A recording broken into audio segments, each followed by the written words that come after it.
too got it. Yes, sir. When people put their feet under a table with friends, family, co-workers, it means more than just consuming food. And that was kind of the driving factor that we had as a group, getting the restaurant back open. That meant to the community a lot of normalcy. It boiled down to the experience. People wanted to have that normal experience of going to a restaurant, sitting with friends and family, where it was not flood, destruction, and that kind of thing.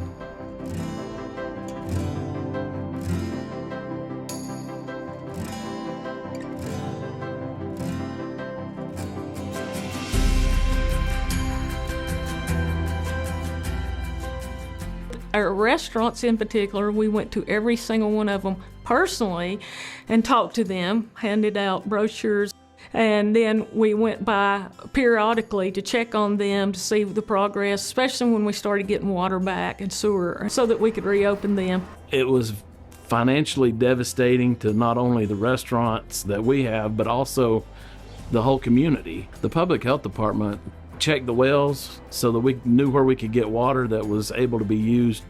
It boiled down to the information. You know, the whole town lost the water. They kept us updated about what was going on. We're grateful for the help.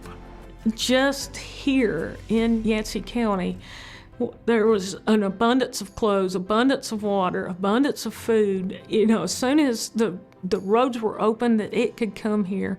And it was neighbor helping neighbor, and I'm so proud to work in this little small county where everybody helps everybody. It's just rewarding. That's why I've stayed here. NC Public Health. Everywhere, every day, everyone.